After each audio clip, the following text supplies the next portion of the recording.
PT PP Presisi Tbk terus menggenjot kinerja di tahun ini. Anak usaha PT PP Tbk ini masih mengincar kontrak baru 700 miliar rupiah dalam periode September hingga Desember tahun ini. Hingga Agustus 2021, PT PP Presisi Tbk membukukan perolehan kontrak baru sebesar 3,5 triliun rupiah. Sampai dengan Agustus 2021, PPRE telah berhasil membukukan kontrak baru sebesar 3,5 triliun rupiah atau 95% dari target 3,7 triliun rupiah di tahun ini. Namun hal tersebut dirasa tak cukup, PPRE masih mengincar kontrak baru sebesar 700 miliar rupiah hingga akhir tahun. Sekretaris Perusahaan PPRE Adelia Aulianti mengatakan, dengan melihat potensi pasar yang ada sampai tutup tahun nanti, perusahaan tengah membidik proyek-proyek dari segmen jasa pertambangan dan pekerjaan sipil. Selain itu, perusahaan juga memiliki kontrak baru dari pekerjaan pengecoran Jalan Rigit Batang dan pekerjaan Rusun Batang, Tol Lubuk Linggau Bengkulu dan Jalan Cisumdawu maupun dari persewaan alat berat. Untuk bisa mencapai target yang telah dicanangkan, PPRE pun telah menyiapkan belanja modal sebesar 336 miliar rupiah. Dana tersebut didapatkan dari berbagai sumber, antara lain dari perbankan dan leasing. PPRE pun akan mengintensifkan penyerapan capex di sisa tahun ini.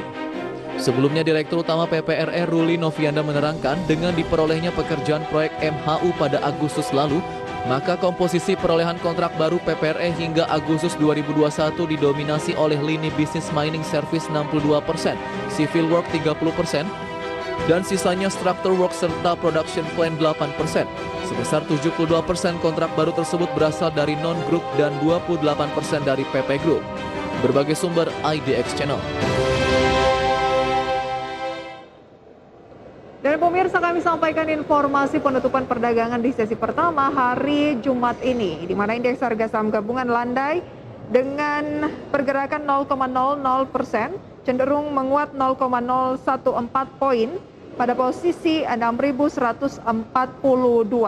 Level tertinggi yang sempat dicoba pada sesi 1 siang hari ini adalah di 6.163 dan terendah di 6.133. Adapun volume mencapai 13,5 miliar unit saham, value-nya 8,1 triliun rupiah. Dan sampai dengan siang hari ini pemirsa, aksi pembelian dari investor asing mencapai 944 miliar rupiah.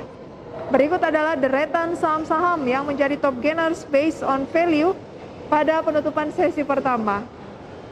Perbankan memimpin pemirsa, di mana BBRI naik 0,8%, kemudian ada saham-saham tambang seperti Adaro yang menguat 5,65%, AGRO naik 5,26%, dan Harum naik 15,44%. Penguatan Harum berlanjut signifikan ya pemirsa, setelah kemarin sempat naik hampir 20%. Sementara top losers adalah perbankan juga seperti Arto yang turun 2,55%. Kemudian ada tambang, MDKA turun 0,38%, Buka turun 0,56%, MPPA turun 1%. Dari pergerakan sektoral, energi naik 2,93%, transportasi dan logistik naik 1,24%, infrastruktur turun 0,93%, dan konsumsi primer turun 0,53%.